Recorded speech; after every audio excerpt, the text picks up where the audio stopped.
Que a graça e a paz do Senhor Jesus Cristo convosco, meus irmãos e minhas irmãs. Como vocês estão hoje? Eu desejo que estejam bem. Na mensagem de hoje, estou dando continuidade ao estudo bíblico do Evangelho segundo Lucas, capítulo 22. No versículo 40 em diante está escrito: E quando chegou àquele lugar, disse-lhes: Orai para que não entreis em tentação. E apartou-os deles cerca de um tiro de pedra, e pondo-se de joelhos, orava, dizendo: Pai, se queres, passa de mim este cálice. Todavia, não se faça a minha vontade, mas a tua. E apareceu-lhe um anjo do céu, que o fortalecia. E posto em agonia, orava mais intensamente, e o seu suor tornou-se como grandes gotas de sangue que corriam até o chão. E levantando-se da oração, veio para os seus discípulos e achou-os dormindo de tristeza. E disse-lhes: Por que estáis dormindo? Levantai-vos e orai, para que não entreis em tentação. E estando ele ainda a falar, surgiu uma multidão, e um dos 12, que se chamava Judas, ia diante dela, e chegando-se a Jesus para o beijar. E Jesus lhe disse: Judas, com um beijo traz o filho do homem? E vendo os que estavam com ele o que ia suceder, disseram-lhe: Senhor, feriremos a espada? E um deles feriu o servo do sumo sacerdote e cortou-lhe a orelha direita. E respondendo Jesus disse: Deixai-os, basta! E tocando-lhe a orelha, o curou. E disse Jesus aos principais sacerdotes e aos capitães do templo e anciãos que tinham ido contra ele: Saístes como a um salteador com espadas e varapaus? Tenho estado todos os dias convosco no templo, e não estendestes as mãos contra mim, mas esta é a vossa hora e o poder das trevas. Então, prendendo-o, o levaram, e o puseram em casa do sacerdote, e Pedro seguia-o de longe. Até aqui por enquanto. Após Jesus ele ter ceado com seus discípulos, ele foi ao jardim de Getsemane para orar a Deus, pois em breve ele iria sofrer a condenação que nós, que toda a humanidade merecia receber. E ele iria também sofrer a pior dor que existe, a dor de estar separado da presença de Deus. A pior dor que existe não é a morte nem o inferno, mas estar separado da presença do Senhor. Pois o Senhor ele pode fortalecer uma pessoa o suficiente para que morrer ou ser queimado não doa nem um pouco, ou então tira dessa pessoa a sua sensibilidade à dor.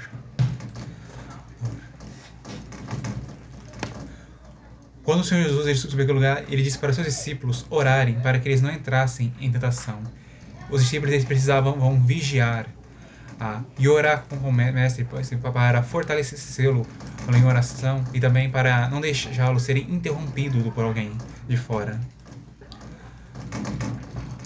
Quando o Senhor Jesus ele afastou os seus discípulos para orar em particular, ele adorou a Deus e orou pedindo que, se fosse possível, que ele salvasse a humanidade de outra maneira, que não fosse ir para a cruz. Porque o Senhor Jesus ele estava naquele momento sentindo medo de se separar do Pai. E por isso ele queria que, se fosse possível, que ele pudesse se salvar a humanidade de outra maneira. Mas ele estava disposto a pagar o preço para resgatar cada vida, cada alma que há neste mundo. E por isso, também, ele disse: Todavia, não se faça a minha vontade, mas a tua. E naquele momento, Deus ele enviou um anjo celestial para fortalecer a Cristo, fortalecer espiritualmente e ajudá-lo a ter bom ânimo, para conseguir cumprir a sua missão sacrificial. O Senhor Jesus ele estava muito agoniado, porque em parte também, espiritualmente, ele estava sofrendo, porque ele iria se separar da presença do Senhor, mas também a carne dele estava angustiada de medo, porque ela não queria sentir a dor da condenação e da morte. A angústia que ele sentia, o estresse que ele estava sentindo era tão forte, que os músculos dele estavam se contraindo e rompendo alguns vasos sanguíneos. E por isso ele estava suando sangue. Isso é uma coisa rara de se acontecer. Isso acontece com pessoas que estão sofrendo, pode dizer, eu não me lembro certo, mas estão sofrendo um alto estresse, se, ou algo como emoções intensamente negativas, algo assim. Eu não me lembro qual é. O Senhor então ele se levantou e foi até os seus discípulos e achou eles dormindo. E no Evangelho segundo Lucas é revelado por que os discípulos estavam dormindo. Eles estavam dormindo de tristeza. Eles estavam muito tristes porque o Senhor Jesus iria morrer. E por isso eles estavam querendo dormir. E para, por assim dizer, tentar fugir do problema. Mas tentar aliviar a dor deles. Mas não era essa atitude que eles deveriam ter. O Senhor Jesus, ele disse que sim, que iria morrer. Mas ele profetizou que ele iria ressuscitar. E ele prometeu que ele iria voltar. Lembre-se que no capítulo anterior, na parte de 1 do vídeo, o Senhor Jesus disse, no versículo 16: porque vos digo que não a comerei mais até que ela se cumpra no reino de Deus.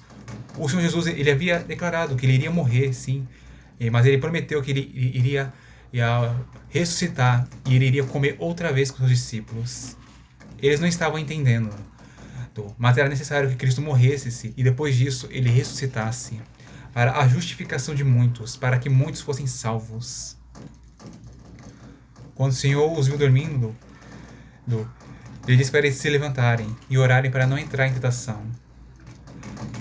Eles deveriam estar vigiando e fazendo o que o Mestre lhes mandou e orando, para eles não entrarem em tentação de fazer o mal ou de omitir.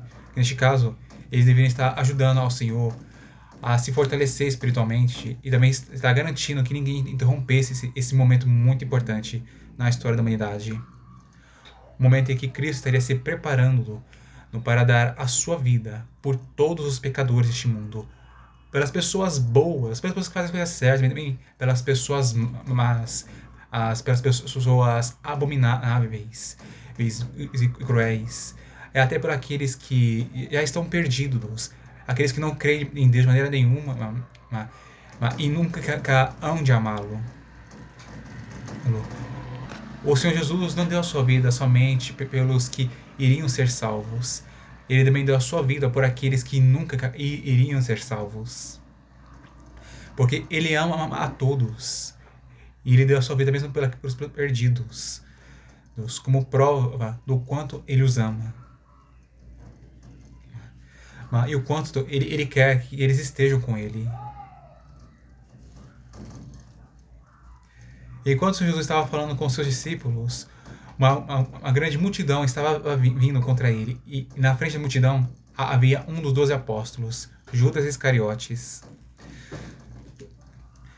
Em um outro evangelho, Judas ele havia combinado com as pessoas de lá um sinal: aquele a quem eu beijar, este é Jesus. As pessoas elas não sabiam quem era. Elas tinham ouvido falar sobre ele, mas parte das pessoas nem conhecia o seu rosto. E por isso Judas ele deu esse sinal, porque nos olhos dos discípulos, Judas iria parecer uma pessoa boa, uma pessoa que está demonstrando amor pelo seu mestre. Mas o Senhor Jesus, ele já sabia a farsa. Ele já sabia que aquele beijo não era um beijo de amor, saudação. Não. Aquilo era um sinal disfarçado para atraí-lo.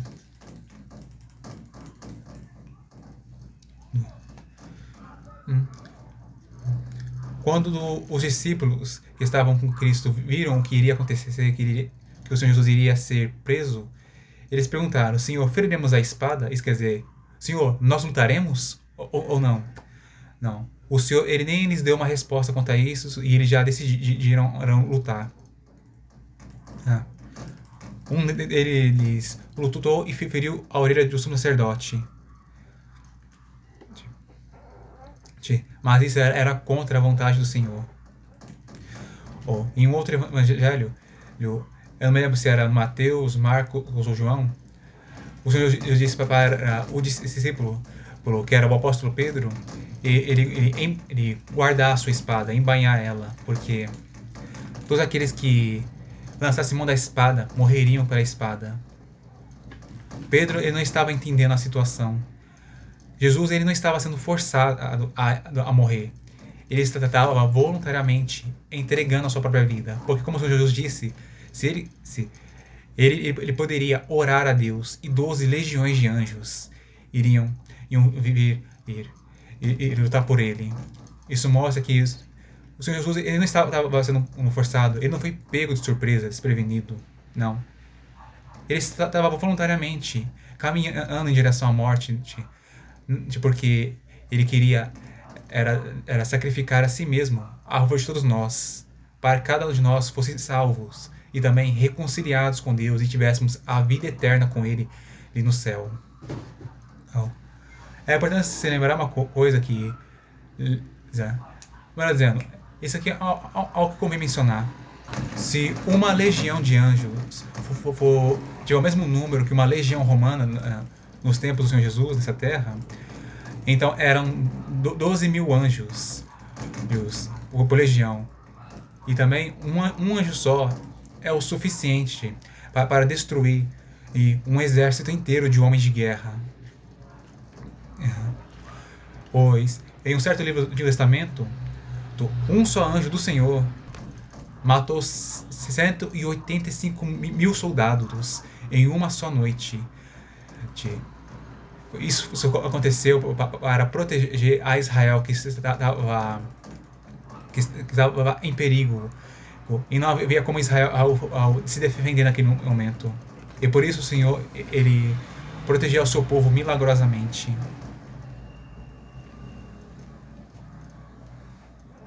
Como era contra a vontade do Senhor Jesus, aquele homem ter sido ferido, porque não era para eles terem lutado, mas sim deixado o Senhor, ele cumprir a sua missão.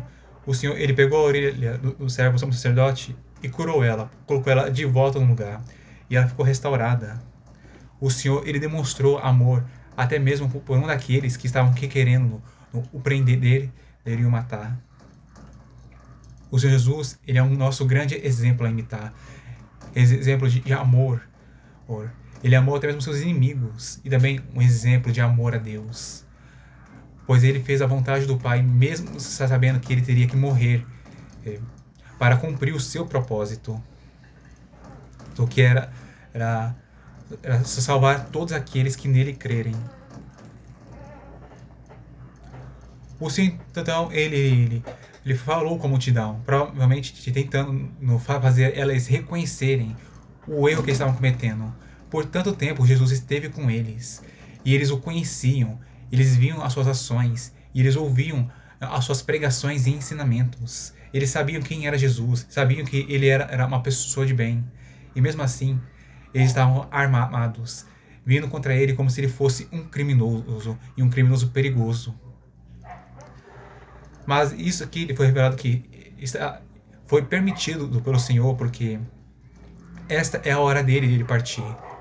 Enquanto ainda não era a hora dele, nenhum dos seus inimigos puderam tocar nele. Mas quando chegou a sua hora, então o Pai permitiu. E ali, naquele momento, não era apenas a hora do Senhor Jesus partir, mas aquele também era o momento em que as trevas elas agiriam contra a luz, para tentar apagá-la. As pessoas o prenderam e o levaram consigo para a casa do sacerdote para ser julgado. E aqui foi mostrado que Pedro estava seguindo o Senhor Jesus de longe. O que isso mostra é que o discípulo Pedro, ele estava disposto a estar com Cristo. Ele havia prometido estar com o Senhor até mesmo a prisão e a morte, sofrer isso por ele. Mas quando chegou a hora de ele provar isso, a hora de ele cumprir a sua palavra, Pedro, ele estava afastando-se do Senhor. Ele estava andando de longe, por medo de sofrer junto com ele. No versículo 55 em diante está escrito: E havendo-se acendido fogo no meio do pátio, e estando todos sentados, assentou-se Pedro entre eles. E como certa criada, vendo-o estar sentado ao fogo, pusesse os olhos nele, disse: Este também estava com ele. Porém ele negou-o, dizendo: Mulher, não o conheço. E um pouco depois, vendo o outro, disse: Tu és também deles. Mas Pedro disse: Homem, não sou. E passada quase uma hora, outro afirmava, dizendo: Este verdadeiramente estava com ele, pois também é galileu. E Pedro disse: Homem, não sei o que dizes. E logo estando ele ainda a falar, cantou o galo. E virando-se o Senhor, olhou para Pedro, e Pedro lembrou-se da palavra do Senhor, como lhe havia dito: Antes que o galo cante hoje, me negarás 3 vezes. E saindo Pedro para fora, chorou amargamente. Até aqui por enquanto. Pedro, ele havia seguido ao Senhor Jesus e conseguido entrar no pátio do sumo sacerdote. E ele estava de perto do Senhor e também ele estava agindo discretamente para não ser percebido e reconhecido. Ele estava ocultando a sua identidade, discípulo de Cristo. Quando uma pessoa se aproximou de Pedro e olhou para ele, ela percebeu: este é um dos discípulos de Jesus. Pedro, com medo de morrer, ele negou a Cristo uma vez. Então, um pouco depois, apareceu outra pessoa e declarou que ele também era um discípulo de Cristo. Pedro outra vez negou, porque ele não queria perder a sua vida por causa de Jesus. E depois de quase 1 hora, outra pessoa se manifestou declarando que Pedro era um discípulo de Cristo, porque ele também é galileu. Em um outro evangelho é dito porque a fala dele é semelhante ao do Senhor Jesus. Isso mostra uma coisa, que um discípulo, ele não pode esconder a sua luz, ele não pode esconder a sua identidade, porque ele é diferente das outras pessoas. Ele não tem as características dos que são do mundo. Ele tem as características de Cristo. Pedro, ao ouvir outra vez uma afirmação dessas, ele negou. E quando ele ainda estava falando, o galo cantou. E naquele momento, o Senhor Jesus ele olhou para Pedro. E segundo o que eu vi, não era a pregação uma mensagem postando um Júnior, não era um olhar de acusação e condenação, mas era um olhar de compaixão. Provavelmente o Senhor Jesus, quando olhou para Pedro, ele estava olhando com um olhar compassivo, dizendo: Pedro, eu lhe disse que você faria isto. Quando Pedro ele se lembrou das palavras do mestre, ele chorou amargamente. Provavelmente ele estava muito arrependido e pensando que não havia mais salvação para ele. Ele acreditava que estava perdido, então já não restava mais nada para ele fazer. Meus irmãos, amem cada um de vocês ao Senhor Jesus Cristo mais do que a sua própria vida. O nome Jesus significa a salvação. Os que rejeitam a Cristo rejeitam a salvação de Deus para suas almas, mas os que o recebem aceitam a salvação do Senhor. Lembre-se que Cristo ele vale mais do que a sua própria vida. De que vale viver mais alguns dias neste mundo e passar a eternidade no inferno? É melhor morrer com Cristo do que viver sem Cristo. Porque se um crente de fiel morrer por Jesus, certamente em um certo dia ele vai ressuscitar e ele vai estar com Cristo nos céus. No versículo 63 em diante está escrito: E os homens que detinham Jesus zombavam dele, ferindo-o, e vedando-lhe os olhos, feriram no rosto e perguntavam-lhe, dizendo: Profetiza, quem é que te feriu? E outras muitas coisas diziam contra ele, blasfemando. E logo foi dia, ajuntaram-se os anciãos do povo, e os principais sacerdotes e os escribas, e os conduziram ao seu concílio e lhe perguntaram: És tu o Cristo? Dize-nos. E replicou-lhes: Se vou-lo disser, não o crereis. E também, se vos perguntar, não me respondereis, nem me soltareis. Desde agora o Filho do Homem se assentará à direita do poder de Deus. E disseram todos: Logo és tu o Filho de Deus? E ele lhes disse: Vós dizeis que eu sou. Então disseram: De que mais testemunho necessitamos? Pois nós mesmos ouvimos da sua boca.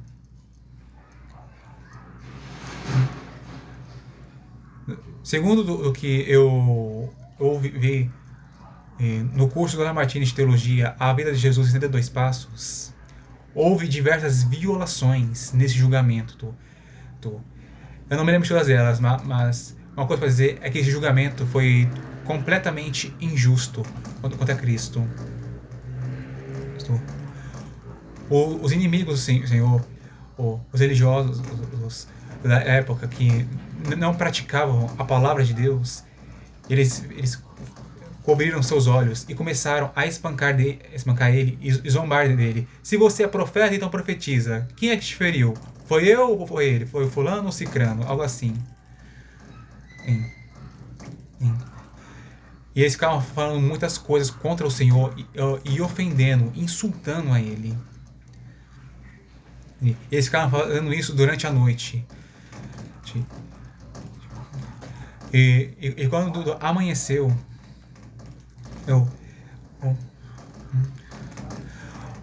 começaram a o interrogar contra ele mesmo. Eles que queriam fazer Jesus ele dar testemunho contra si mesmo para eles poderem o acusar. Perguntaram se ele era o Cristo, mas o Senhor declarou que mesmo se ele confessasse a verdade, eles não iriam acreditar. Aqueles homens eram incrédulos. Eles acreditavam apenas no que eles queriam acreditar. E se ele tivesse alguma prova visual, o Senhor ele não iria dar isso a eles. Isso. Porque acreditar no que pode ver não é fé. O que Deus quer é fé. A fé, ela acredita em coisas invisíveis.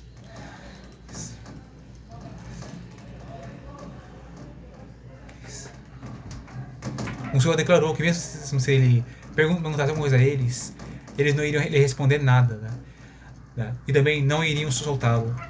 Isso quer dizer que mesmo se Cristo tentasse provar a sua inocência, aqueles homens não iriam soltar ele de maneira alguma, fazê-lo ser livre.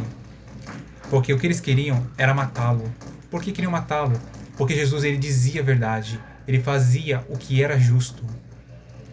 Por isso, eles queriam matar a Cristo. Mas então, no versículo 69, o Senhor declarou que ele vai estar à direita do poder de Deus. Isso está querendo dizer que ele estava falando com as pessoas: hoje vocês estão me julgando, mas eu estarei à direita do poder de Deus e eu julgarei a vocês. Isso. E eles, não acreditando nisso, perguntaram: você é o Filho de Deus? E ele declarou: vós dizeis que eu sou. O Senhor Jesus, ele disse eu sou, no sentido de pronunciar o nome de Deus, que significa eu sou o que sou. A palavra Deus significa dominador. Agora, o nome próprio de Deus significa este que eu mencionei agora há pouco. Quando eles ouviram o Senhor Jesus ele declarar a si mesmo que ele é Deus, e ainda daqui, ele é o Deus de Israel, os judeus, eles ficaram incomodados com isso e consideraram a verdade de Deus uma blasfêmia, porque eles não estavam reconhecendo ao Senhor e a sua verdade, e por isso já decidiram condená-lo à morte, acusando ele de ter cometido o pior dos pecados, a blasfêmia contra Deus. Mas o Senhor Jesus em nenhum momento ele blasfemou contra o Pai. Tudo que Cristo fez foi dizer a verdade. E ele nunca disse uma palavra sequer contra o Senhor. Ele nunca disse uma ofensa a Deus. Porque o Senhor Jesus Cristo, ele ama ao Deus eu sou com todo o seu espírito, toda a sua alma, todo o seu entendimento e todas as suas forças. Ele nunca iria pecar contra o Pai.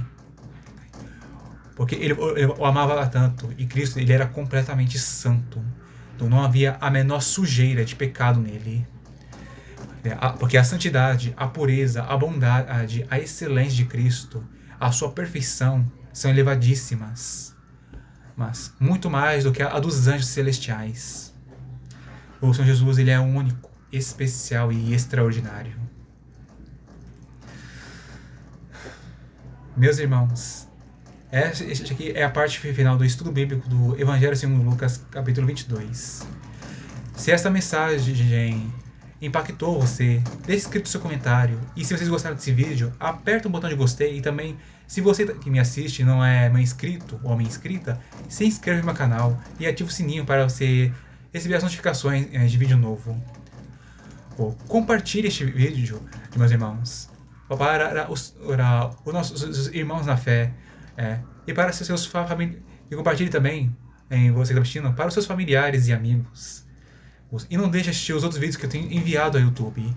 Venha conhecer mais a palavra de Deus e conhecer mais o caráter do Pai e do Filho. Que Deus abençoe e tenha misericórdia de cada um de vocês, meus amados e queridos irmãos e irmãs. Até a próxima, se o Senhor quiser.